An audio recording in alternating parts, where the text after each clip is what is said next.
નમસ્કાર. અંગ્રેજી માટે અપનાવો ટ્રીક, દૂર કરવા ગ્રામરની બીક. આજની ટ્રીક આપું છું. માતૃભાષા ગુજરાતીમાં આવો. ગુજરાતીના છેડે સૌથી છેડે પૂર્ણ વિરામ. શું જોઈએ? પૂર્ણ વિરામ. પૂર્ણ વિરામની બાજુમાં એટલે કે ડાબી બાજુ ય હોય. ઓકે. પૂર્ણ વિરામની બાજુમાં ડાબી બાજુ ધ ધજાનો ધ હોય, અથવા પૂર્ણ વિરામની બાજુમાં દીર્ઘ ઈ હોય. ત્યારે કન્ફર્મ કહી દેવાનું કે આવા શબ્દ હંમેશા સાદો ભૂતકાળ જ આપે. સાદો ભૂતકાળ. લ્યો, ટ્રીક ઇઝ રેડી. ટ્રીક મુજબ જો ય વાળા જુઓ, આવ્યો, ય વાળા જોયા, ગયો, વાક્ય પૂરું, જીત્યું, ખરીદ્યું. કેટલા આપું? લિમિટ નથી. એટલે ય ફાઇનલ 1 2 3 4 4 એક્ઝામ્પલમાં. હવે ધ, ખાધું, પીધું, લીધું, દીધું.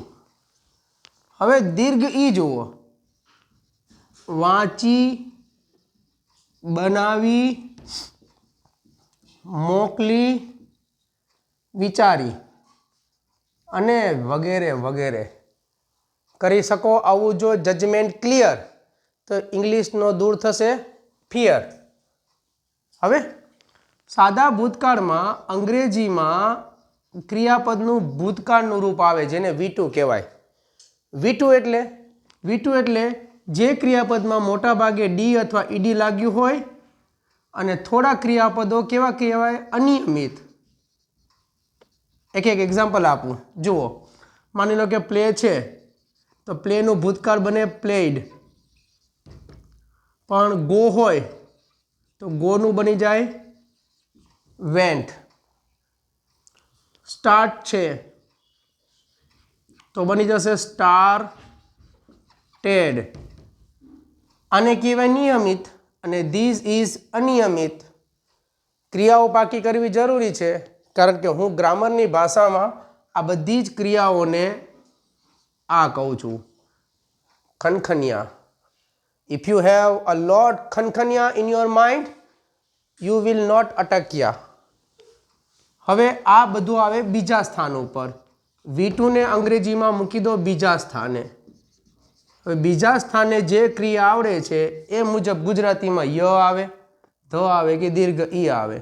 ફોર એક્ઝામ્પલ લો, મેં, આઈ પોતે દીપક, ગીવનું કર્યું ગેવ, આઈ ગેવ ધીસ.